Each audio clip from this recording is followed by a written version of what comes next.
사도 바울은 고린도전서 15장 10절에 모든 것이 하나님의 은혜라고 고백을 합니다. 여러분과 나는 전적인 하나님 은혜 가운데 사는 사람들인 줄로 믿습니다. 여러분, 복음의 특징이 뭡니까? 복음의 특징? 하나님이 하시는 것이다.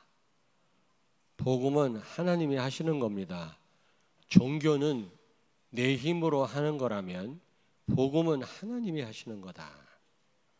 그래서 우리가 할 일은 하나님께 맡기는 것뿐입니다. 우린 자꾸 일을 하려고 하는데요, 복음을 누리시길 바랍니다. 하나님이 하시는 줄로 믿습니다. 요한복음 15장 5절에 너희가 나를 떠나서는 아무것도 할 수 없느니라 그랬거든요. 하나님이 하시지 아니하시면, 돕지 아니하시면 우리는 아무것도 못합니다. 우리는 어디 아팠다 나면 기적이라고 그러는데 안 아픈 게 기적이에요. 아침에 하품하면서 일어나고 밥 먹고 또 직장 생활하고 친구들 만나서 커피 마시고, 이게 기적입니다. 그거 못하는 사람 수두룩합니다. 걷지 못하는 사람, 식물인간, 손가락 하나 까딱 못하는 사람이 너무 많아요. 우리는 너무 당연하게 우리는 이제 일상을 사니까 우리는 그게 축복이고 기적인 줄 몰라서 그렇지, 사실은요, 걸어 다니고 일상의 그 삶을 사는 자체가 기적이에요. 하나님이 우리를 도우시지 않으면 우리는 아무것도 못합니다. 호흡까지도 주관하신다고 그랬어요. 그래서 우리가 할 일은 모든 것이 하나님의 은혜라면, 전적인 은혜 가운데 우리가 사는 자들이라면 하나님께 맡겨야 될 줄로 믿습니다. 그런데 모든 게 하나님의 은혜다 그랬더니 성도들이 왜 하나님의 은혜지? 이런 분들이 있는 것 같아요. 좀 구체적으로 설명을 드리려고 합니다. 삼위일체 하나님에 대해서 오늘 본문 말씀을 가지고 좀 설명을 드리면 여러분들이 쉽게 이해할 수 있을 것 같아서 오늘 삼위일체 하나님에 대해서 말씀을 드리려고 합니다. 지위가 각각 달라요, 우리 하나님은. 그런데 같은 하나님이거든요. 그래서 이 교회사에 보면 이 삼위일체론 가지고 논란이 많았습니다. 왜냐하면 머리로 이해를 못해요. 말은 합니다. 말은 할 수 있지만 그 사실 이해하기가 어렵거든요. 동그란 삼각형이다. 말은 되지만 그런 삼각형이 어디 있습니까? 동그란 삼각형이. 삼위일체 하나님이다. 말은 해도 그게 말이 안 되잖아요. 하나님이 세 분인데 같은 하나님이다. 이게 머리로 이해됩니까? 신앙생활은 이해하고 믿는 게 아니라 믿을 때 이해됩니다. 자꾸 뭘 이렇게 왜 그렇습니까? 왜 그렇습니까? 자꾸 질문을 하는데 여러분, 질문이 필요합니다만은 그거보다는 하나님이 믿게 해주시면 이해가 돼요. 그게 신앙생활이지. 다 내 머리로 이해하려다 보면은 또 다른 오류에 빠집니다, 여러분이. 믿음으로 여러분 믿으시기 바랍니다. 삼위일체에 대해서 다 이해되시죠? 왜 대답을 안 해? 이해되시죠? 네. 믿으니까 이해되잖아요. 근데 삼위일체 하나님이 도대체 어떤 사역을 하시는지 우리가 좀 자세하게 이해를 할 때, 정말로 우리가 은혜로 사는 자들이구나, 은혜로 살아야 되겠구나, 모든 게 하나님 은혜인데 이걸 망각하고 뭔가 내 힘으로 하려다 또 한계를 만나는구나, 우리가 오늘 깨닫는 시간 되길 바랍니다. 자, 오늘 여기 보니까 예수님 말씀하기를 나는 참 포도나무요 내 아버지 하나님은 농부라 그랬습니다. 하나님이 농부가 되신다라는 겁니다. 여러분, 사실 농부가 중요하잖아요. 농부가 어떤 씨앗을 어떤 밭에다가 어떻게 농사를 짓겠다 계획을 세우지 않으면, 아무렇게나 하면 농사가 제대로 되겠습니까? 농부가 중요합니다. 계획을 세우고 그 계획을 따라서 뭐 시간을 맞추어서 씨를 또 아무 때나 뿌리는 게 아니잖아요. 마찬가지로 하나님은 먼저 그리스도를 보내시기 전에 구원을 계획하셨다. 하나님이 무엇을 하셨다고요? 구원을 계획하셨다. 창세전에 인간 창조 전부터 하나님은 우리를 창조하기 전부터 우리를 구원하시기로 선택하셨습니다. 어느 날 갑자기 여러분들이 구원받고 이 자리에 와 계신 게 아니에요. 언제부터 여러분을 구원하기로 선택하셨다고요? 창세전에. 에베소서 찾습니다. 1장 4절을 같이 읽겠습니다. 에베소서 1장 4절 309페이지 에베소서 1장 4절 우리 같이 읽겠습니다. 곧 창세전에 그리스도 안에서 우리를 택하사 우리로 사랑 안에서 그 앞에 거룩하고 흠이 없게 하시려고. 언제 우리가 선택받았다고요? 창세전에. 하나님이 미리 인간 창조 전에 계획을 하신 겁니다. 우리를 구원하시려고 선택을 하신 거죠. 그리고 인간이 범죄함으로 하나님을 떠났잖아요. 그대로 놔두시지 아니하시고 사랑의 하나님은 우리를 구원하시려고 창세기 3장 15절을 약속하셨습니다. 여자의 후손을 보내겠다. 원시복음이라고 그러죠. 그리고 이사야 7장 14절에 보라 처녀가 잉태하여 아들을 낳으리니 그 이름을 임마누엘이라 하라. 하나님을 떠난 인간, 그래서 저주 가운데 있게 되었는데 하나님께서 그리스도를 통해서 성령으로 우리와 함께 하시겠다고 하는 그 약속을 미리 말씀하셨죠. 이사야를 통해서.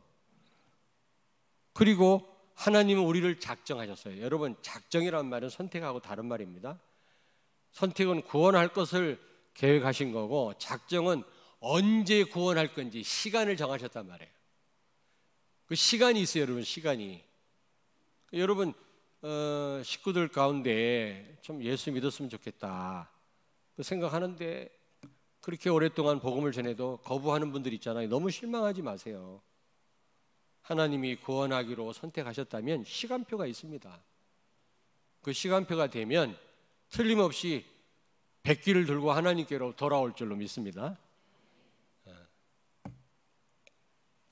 작정하셨고요. 시간도 정하셨어요. 그리고 그 약속하신 대로 요한복음 3장 16절 독생자 예수 그리스도를 보내신 겁니다. 이게 하나님이 하신 일이에요. 성부 하나님이. 농부가 계획을 가지고 농사를 지을 거 아닙니까? 마찬가지예요. 하나님은 농부라 그랬거든요. 그러면 예수님은 어떤 분이십니까? 예수 그리스도는 오늘 말씀 보니까 참 포도나무이시다 그랬어요. 자, 하나님이 좀 이렇게 유기할 사람들 있잖아요. 하나님이 지옥 가게 할 사람은 가능하면 말씀을 못 알아듣게 합니다. 어느 때는 비유를 들어가지고 헷갈리게 만들어요. 근데 하나님이 구원한 하나님의 백성은 이해를 돕기 위해서 비유를 사용하십니다.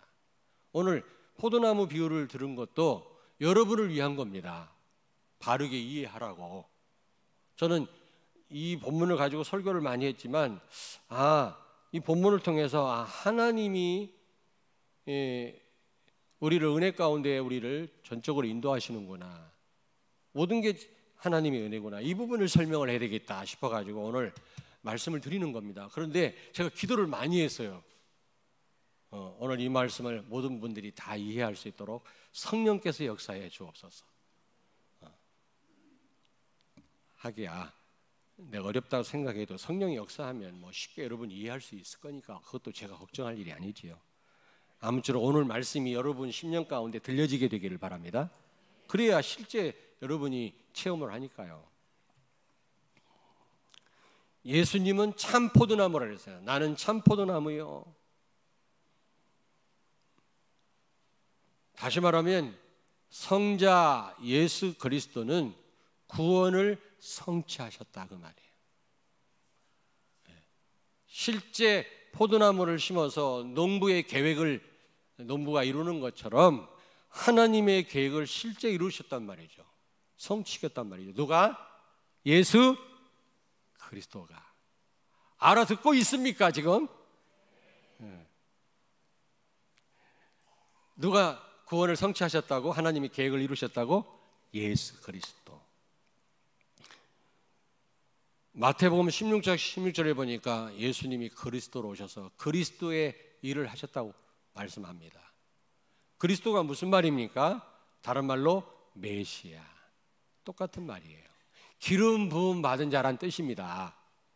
근데 이 단어 하나를 몰라요. 수많은 그리스도인들이 이 단어 하나를 몰라서 지금 교회가 다 문 닫고 있어요. 그리스도가 무슨 뜻입니까? 기름 부음 받은 자, 왕, 제사장, 선지자로 오셔서 마귀 때문에 선악과 따먹고 하나님과 맺은 약속을 어기고 하나님 떠나서 저주받을 수밖에 없는데, 지옥 갈 수밖에 없는데, 이 문제를 우리가 해결할 수 없는 줄 알고 예수님이 십자가에서 다 해결하셨다 그 말이에요. 왕으로 오셔서 사단을 결박하시고, 제사장으로 오셔서 하나님 떠난 죄를 해결하시고, 원죄를, 이것 때문에 지옥 가는 거거든요. 그리고 선지자로 오셔서 하나님 떠나 지옥 갈 문제를 해결하셨단 말이에요. 다시 말하면 이 세 가지 문제를 인간의 근본 문제라고 그래요. 다른 말로 창세기 3장 문제라고도 합니다. 근데 인간의 모든 문제는 이 창세기 3장에서 시작됐어요. 그러므로 마귀는요, 창세기 3장을 이해 못하도록 방해합니다. 끊임없이 방해합니다. 하나님 말씀이 아니에요. 이 신화라는 겁니다. 설화라는 겁니다. 신학교 때 들어가자마자 이 부분을 공부했어요, 제가. 어마어마한 학자들이 창세기는 이게 설화다, 신화다. 창세기 자체 창조설화라고 그러고, 그리고 홍수설화라고 그러고, 전부 그렇게 해요. 모세가 기록하지 않았다라는 겁니다. 그 왜 이렇게 창세기를 사람들이 이렇게 비판하고 공격을 했을까? 이제 알았어요. 이제 보고 말고 알았다니까. 인생의 모든 해답이 창세기 1장부터 3장 그 안에 있기 때문에 이렇게 방해를 했구나. 그래서 이 부분을 모르면 수만 명 교인이 모여도 그거 헛된 겁니다. 아무 힘을 못 써요. 여러분, 한때 82%, 85%가 기독교인이었어요. 저 러시아는 95%가 기독교인이었습니다. 미국도 그랬어요. 기독교 진리로 세워진 나라가 미국이었어요. 지금 텅텅 비었어요. 유럽 교회는 다 문 닫혔어요. 지금 젊은이 98%가 하나님을 몰라요. 왜 그런지 아십니까? 창세기 1장부터 3장을 몰라서. 이게 사탄의 전략이에요. 이제 보니까 참 안타깝죠. 우리 한국도 마찬가지예요. 설교 가만히 들어보세요. 복음만 빠졌어요. 복음만. 그리스도란 말만 안 해요. 다른 건 다 얘기하는데. 심리학적, 철학적. 제가 강남에 있을 때 전부 교인들이 엘리트거든요. 전부 박사들입니다. 그래서요, 그분들 뭔가 구미에 마치려니까 제가 월요일날 하는 일이 기독교 서점에 가서 책 보는 겁니다. 그래가지고 다음 설교를 어떻게 할까? 책을 60권씩 봤다니까. 그 다음 설교하기가 부목사니까 뭐 자주 안 하는데도 얼마나 스트레스를 많이 받는지 몰라요. 왜냐? 설교 잘해야 되니까. 하나님이 원하시는 설교가 아니라 어떻게 하면 사람들 비율을 맞출 수 있을까? 저 엘리트들을, 강남에는 전부 엘리트입니다. 박사들입니다. 그래가지고 무식한 내가 뭐 심리학적, 철학적 이런 설교, 사회과학적 이런 설교를 했다니까. 어느 날 내가 복음 깨닫고 하나님 앞에 회개했어요. 이제부터 나는 복음만 말하겠습니다. 성경 전체가 예수님 얘기인데 나는 예수님 빼놓고 다른 얘기하지 않았습니까? 무식한 내가 유식한 척하지 않았습니까? 예수만 말하겠다고. 그 초창기 대전 내려와가지고 예수만 말했더니 원래 기존 교회 한 몇십 명 모이는 교회 제가 왔거든요. 부임을 했거든요. 다 떠나가더라고. 몇 분만 남고 다 떠나버렸어요. 그러니까 우리 집사람이 나보고 가만 나를 부르더라고. 우리 집사람이 사모가 나를 부르더니 당신이 설교를 엉망으로 하니까 다 떠나지 교인들이.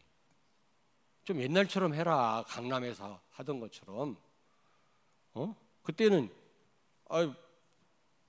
원고를 보고 읽으니까 설교 잘했습니다. 제가 충청도 사투리도 안 나오고 그대로 읽는데 뭐 유식한 말만 다 골라가지고 전달했는데 못할 게 뭐가 있어요.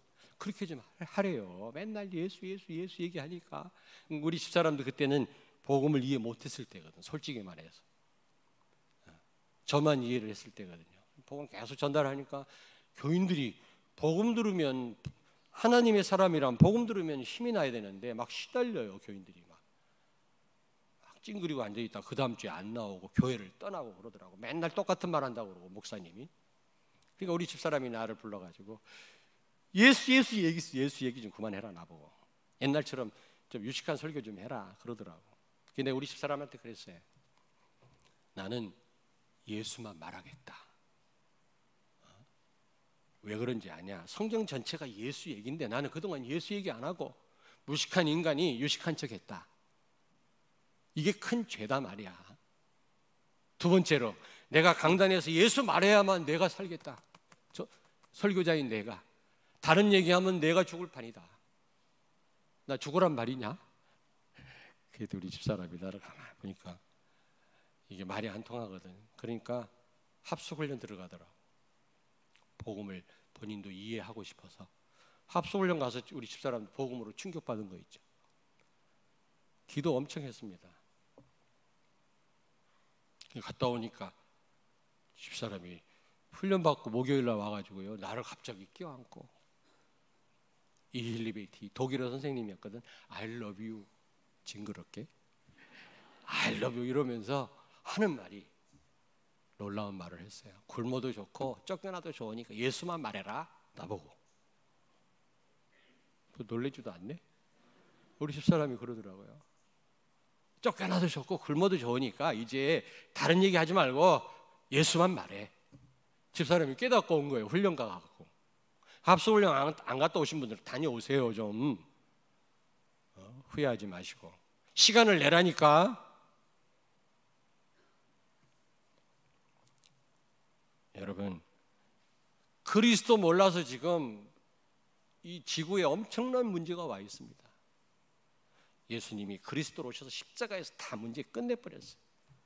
에베소서 2장 1절부터 6절 보니까 과거, 현재, 미래 모든 문제를 해결하신 줄로 믿습니다. 하나님이 계획하신 일을 다 이루셨어요. 예수님이.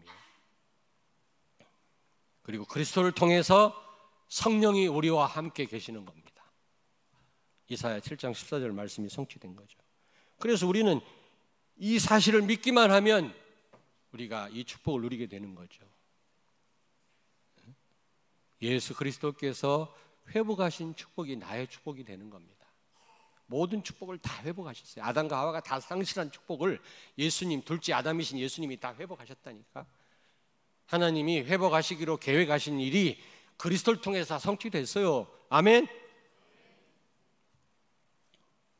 그런데 에베소 2장 8절에 보니까 그 은혜로 인하여 믿음으로 말미암아 우리가 구원을 얻었나니 이는 우리에게서 난 것이 아니요 하나님의 선물이니라.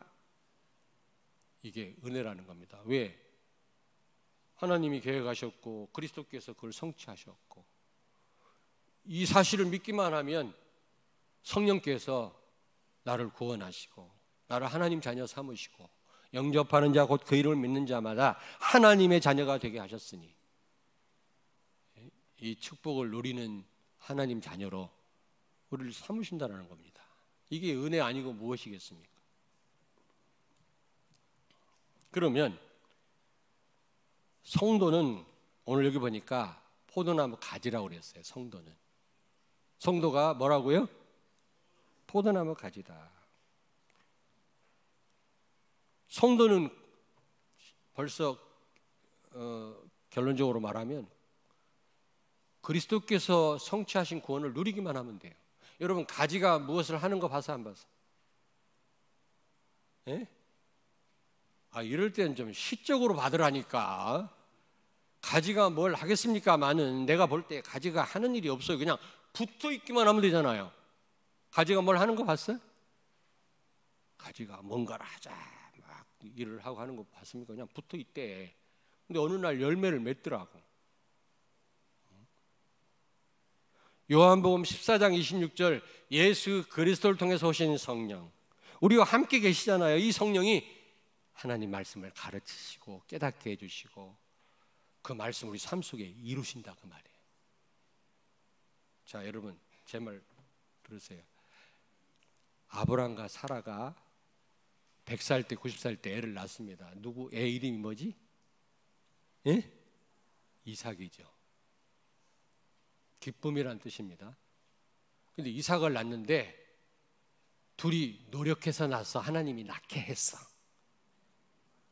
크게 이빨 다 빠진 할머니가, 할렐루야, 이런 할머니가 무슨 애를 낳아? 90살 때 100살 된 할아버지가 무슨 애를 낳습니까? 절대로 못 낳아요.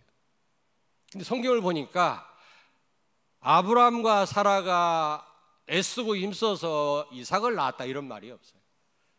하나님이 애를 낳을 거라고 약속을 주셨는데 그 약속을 본인들이 힘써가지고 그 약속을 지켰다 이런 말이 없어요. 성경은 뭐라고 돼 있냐? 하나님이 애를 낳을 거라고 말씀했는데 아브람과 사라가 그 말씀대로 행했다가 아니라 그 말씀을 믿었더니 성령께서 애를 낳게 하신 겁니다. 세계복음화 여러분은 못합니다. 나 하나 주체도 못하는 그런 인생이 어떻게 세계를 살립니까? 우리는 단지 그 언약을 믿기만 하면, 그리고 기도하면 성령께서 세계복음화 되도록 역사하실 줄로 믿습니다. 성령 하나님이 그 일을 하신단 말이에요. 예수님이 회복하신 축복을 내 축복으로 누리게 하십니다. 근데 이 성령은 언제 역사하시지? 누가복음 11장 13절에 기도할 때. 그래서 여러분 기도 안 하는 겁니다. 기도 안 하는 성도는 지식으로 끝나요. 그냥 지식으로. 기도해야만 내가 알고 있는 이 복음이 내 삶 속에 실제 이루어지는 겁니다. 누가 역사하기 때문에? 성령이 역사해요. 이해되십니까? 지금 삼위일체 하나님이 하시는 일을 설명드리고 있는 겁니다. 성령 충만 받고 땅끝까지 이르러 증인 되라고 그랬어요? 되리라고 그랬어요? 되리라고 그랬잖아요. 여러분 성령이 강하게 역사하시면 권능이 생겨요. 5가지 힘 생깁니다. 다 같이 시작. 영력, 지력, 체력, 경제력, 인력. 이 5가지 힘 가지고 못할 일이 없어요. 영력은 마귀를 꺾는 힘이에요. 지력, 지혜입니다. 이거는 서울대학에 가서 배우는 게 아닙니다. 하나님 주신 지혜예요. 그 다음에 체력. 운동도 해야 되지만 운동만 한다고 될 일이 아니에요. 어떤 사람은 맨날 보약 다려먹고 그렇게 운동을 하는데도 일찍 죽었어. 왜 일찍 죽었냐 물어봤더니 한약 중독증으로 일찍 죽었다니. 하도 많이 한약을 먹어서. 좋은 한약, 좋은 약을 먹는다고 오래 사는 거 아니고 건강한 게 아니에요. 하나님이 주시는 겁니다. 여러분이 성령 충만하면 세계복음화할 체력을 주시는 줄로 믿습니다. 여러분이 세계복음 언약 보자고 기도하세요. 그래야 체력이 회복되지. 무슨 얘기인지 알겠습니까? 하나님이 세계복음 안 할 것 같으면 왜 체력을 줍니까? 복음도 모르는데 체력이 있으면요 엉뚱한 짓 해요. 그리고 경제력, 경제력이 아니고 경제력. 돈입니다. 돈을 주시는 겁니다. 하나님이 열심히 일한다고만 돈이 생기는 게 아니고 하나님이 주셔야 돼요. 그리고 마지막 인력. 사람 만나는 거, 제자를 만나고 복음 가진 목회자를 만나고 복음을 사랑하는 성도를 만나고 복음 가진 배필을 만나고 이게요 성령의 역사라니까. 무슨 얘기인지 아시겠습니까? 이 성령 충만하면 이 5가지 힘이 생겨요. 그럴 때 이걸 권능이라고 합니다. 증거라고 합니다. 이 증거를 전할 수 있도록 하나님이 전 세계로 문을 여신다고 말이에요. 내가 증인 된다고 되어지는 게 아니라 증거가 와야 증거를 말할 증인이 되지요. 힘이 있어야 복음 전하지요. 힘도 없는데 지금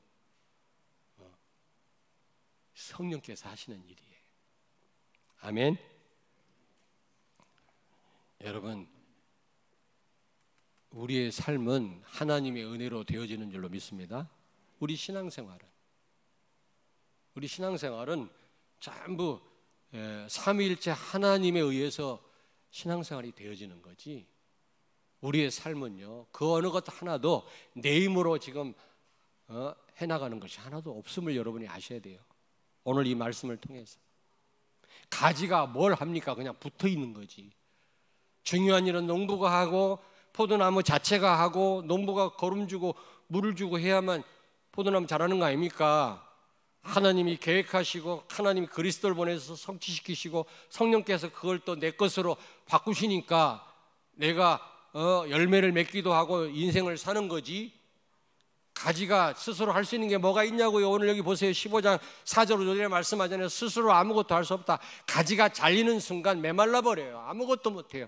그냥 불에 던져질 뿐이에요. 그런 인생입니다. 우리가 찬양대. 알겠습니까?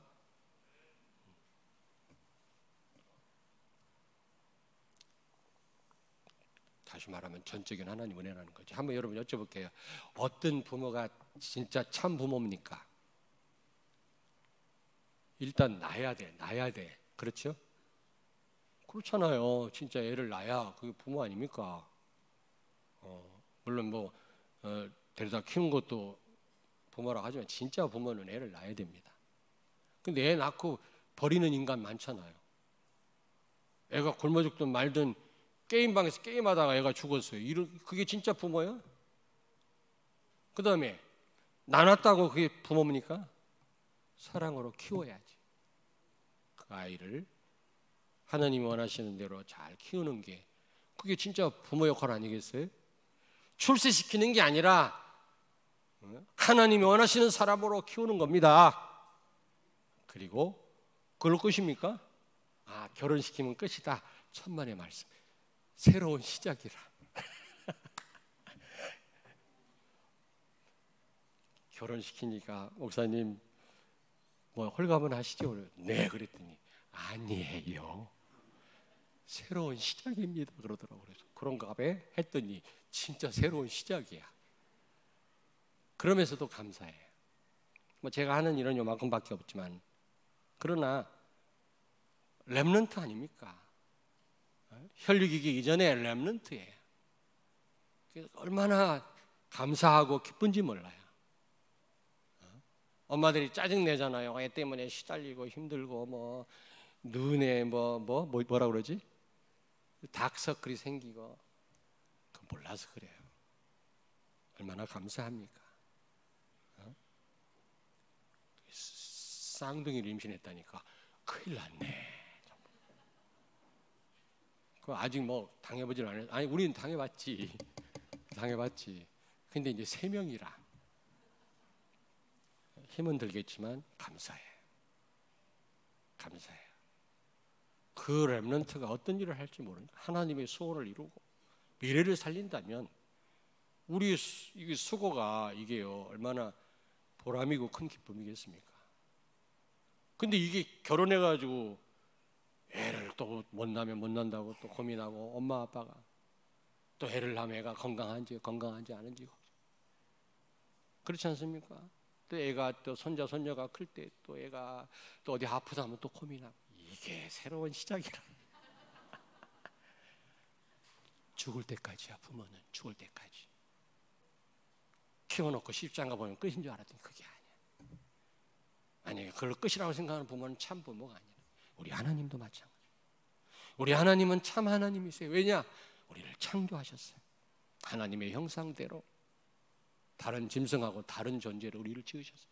그런데 우리 인간이 하나님을 떠났잖아요. 타락하고. 포기하지 아니하시고 그리스도를 준비하셔서 그리스도를 보내셔서 우리를 다시 살리셨어요. 하나님 자녀 삼으셨어요. 너는 내 것이다. 하나님을 대적하고 하나님 몰랐던 우리를 내가 너를 사랑한다. 우리를 하나님 자녀 삼으셨어요. 그걸로 끝입니까? 성령으로 끝까지 우리를 인도하십니다. 탄식하시고 우리 안에서 우리를 깨우치시고 말씀을 깨닫게 해주시고 말씀을 성취시키시고 말씀을 증거하는 전도자의 삶을 살도록 끝까지 책임지시는 하나님이신 줄로 믿습니다. 이슬람교에서는 알라가 인간을 창조했다네. 성경을 보고 뺏긴 거라. 인간을 창조했는데 그걸로 끝이야. 니들이 알아서 살아라는 겁니다. 참 하나님이 아니에요. 우리 하나님은 참 하나님이세요. 좀 유치한 비유긴 하지만 우리를 창조하시고 타락한 우리를 다시 구원하시고 회복하시고 성령으로 우리를 끝까지 책임지시는 분이십니다. 아멘. 어느 것 하나 여러분 은혜가 아닌 것이 없어요. 오늘 말씀을 통해서 그동안은 그냥 모든 게 하나님 은혜구나 이렇게 알았다면, 왜 하나님 은혜냐면 삼위일체 하나님이 철저하게 우리를 책임지시고 인도해 나가신다는 겁니다. 그러므로 이젠 여러분 삼위일체 하나님이 하신 사역을 이해하시고 모든 게 삼위일체 하나님이 철저하게 완벽하게 우리를 인도해 나가시는구나 염려 내버리시고 이제 하나님께 모든 걸 맡기시는 여러분 되길 바랍니다. 이제 은혜를 망각하고 뭔가 또 내 힘으로 하려다가 또 어려움 당하지 마시고 이제 은혜에 모든 걸 맡기는 여러분 되길 바랍니다. 옆에 있는 분한테 축복하세요. 은혜로 삽시다. 성도님의 힘으로 살지 말고 은혜로 삽시다. 다시 한번. 다윗이 건축헌금을 했잖아요. 성전 건축헌금을 하고 난 다음에 너무 많이 갖고 와. 백성들이. 그러니까 그만 갖고 와라. 우리 교회도 그랬으면 좋겠어. 좀 그만 갖고 오세요. 그만. 헌당 헌금이 흘러 넘쳐가지고 이제 그만 갖고 와. 그랬으면 좋겠어. 그렇게 될 줄로 믿습니다. 근데 내가 가만히 보니까 기도하는 분들이 있더라고요. 헌당을 놓고 진짜 기도하는. 우리 교회 앞에 이게 차지한 땅 있잖아. 170평. 그것만 이게 우리 교회 것이 돼도 차를 파킹하기 좋고 아주 좋을 텐데 거기에 파고 들어와서 그 주인이 장로라네. 일반 교회. 나 같으면 그냥 주겠다. 교회. 그냥 교회에서 사용하십시오. 어마어마한 부자인데도 그거 움켜쥐고 있어요. 아유 참. 나 같으면 그냥 세계비전교회 가죠. 하나님을 쓰십시오. 이러겠네. 여러분 지금 뭐라고 하는지 속으로 진짜 땅이 있으면 그렇게 할까? 그런 얼굴 같아. 사람들이 그럽니다. 그 공무원 말이야 뇌물을 처먹고 말이지 못된 놈이네. 그 장관, 그 국회의원. 여러분이 그 자리에 있으면 어떻게 하실 거예요? 내가 그 자리에 안 있으니까 말을 하기 쉽지.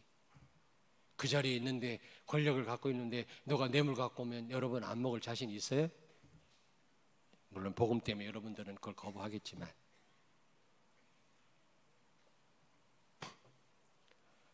여러분 근데 그 땅 놓고도 기도하는 분이 있어 진짜. 내가 누구라고 말씀드릴 수는 없지만 진짜 있다니까. 그냥이 아니고 저 땅을 내가 사겠다. 교회에다 헌납하겠다. 이런 분이 있어요. 너무 감사해요. 그 실제가 아니더라도 그 고백이라도. 다윗이 성전 건축하려고 준비를 하는데 솔로몬이 했잖아요. 본인은 못했는데 너무 많이 갖고 그만 갖고라고 하면서 뭐라고 말씀했습니까? 사실 여러분이 갖고 온 이 헌금은 하나님이 주신 거다. 은혜로. 하나님이 주신 거를 하나님께 드렸을 뿐이다 말이야. 그렇습니다. 모든 게 하나님의 은혜입니다. 여러분의 것은 하나도 없습니다.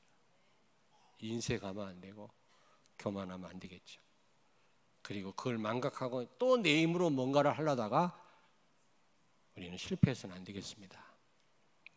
은혜로 사는 여러분이 되길 바랍니다. 삼위일체 하나님이 정확하게 우리를 인도해 나가세요. 우리가 할 일은 맡기는 겁니다. 기도하는 겁니다. 그러면 어느 날 되어지는 시간표가 딱 옵니다. 오, 되네? 제가요 예전에는 개헤엄을 쳤거든요. 개헤엄, do you know? 개헤엄? 못 알아들었어? 제가 저수지 옆에 살았거든. 그래서 저수지에서 맨날 수영하는 하는데 완전 개헤엄이라. 개헤엄 치는 것도 못 봤나 봐. 아유. 그러다가 어느 날 제가 평성 수영관에서 정식으로 수영을 배웠어요. 한 몇 개월 배우다가 이게 지속을 못 하겠더라고. 맨날 뭐 사역이 있으니까. 그래서 그만뒀는데 그렇게 물에 가라앉고 막 수영이 안 돼도 어느 날 뜨대 몸이. 아, 내가 조금만 더 있으면 지금 어마어마한 수영 선수가 됐을 텐데 중단해 버렸어요. 근데 어떤 할아버지가 딱 들어더니요, 그 25m입니까? 그 길이가 거기를요 수십 번을 왔다 갔다 하는 거예요. 노인네가 한 70이 넘은 분 같은데요. 야, 부럽다. 나는 왔다 갔다 그당 가다가 꼬르륵이야. 왜 어떻게 이렇게 할 수 있어요? 근데요, 그게요 폐활량이 늘 뿐만 아니라 수영을 하다 보면 몸이 떠요. 뜨는 시간표가 와요. 근데 내가 막 뜨더라고. 뜨면서 그만뒀어 내가. 아, 계속 했어야 되는데. 여러분, 하나님의 은혜에 맡기면 어느 날 되어지는 시간표가 와요. 어떤 분은 신앙생활 어렵다고 하는데 그건 여러분 힘으로 하려고 하니까 어려운 거예요. 하나님의 은혜로 되어지면 신앙생활 너무 쉬워. 알겠습니까? 알겠습니까? 지금 내 인생이 어렵다고 생각하는 분 손 들어보세요. 뭐라고 안 할게. 찬양대. 여러분의 힘으로 살아서 그래. 하나님 은혜로 사시길 바랍니다. 삼위일체 하나님이 여러분을 완벽하게 책임지시는데 여러분이 안 맡기잖아요. 은혜로 살지 않잖아요. 엄한 염려 다 하고 계시잖아요. 그래서 그런 겁니다. 어느 날 은혜로 살다 보면 되어지는 시간표가 오고 축복과 응답의 자리에 여러분이 딱 계심을 알게 될 것입니다. 아멘. 기도하겠습니다. 하나님 감사합니다. 나는 아무것도 할 수 없지만 포도나무 가지에 불과하지만 삼위일체 하나님께서 농부가 되신 하나님이 포도나무 되신 예수님이 가지된 나를 통해서 열매를 맺게 하시고 나의 삶을 책임지시고 인도하시고 함께 하시고 나를 바꾸시고 은혜를 주시는 줄로 믿습니다. 모든 게 전적인 하나님의 은혜인 줄 알고 하나님께 감사하는 우리 성도들이 되게 하시고 이제는 이 은혜를 망각하고 내 힘으로 살려고 몸부림치지 않게 하시고 이제부터 은혜로 사는 성도들이 되어서 되어지는 시간표를 맛보게 하시고 되어지는 축복을 누리게 하시며 응답과 축복의 자리에 있는 우리 성도들의 삶이 되게 해 주옵소서. 예수님 거룩하신 이름으로 기도하옵나이다. 아멘.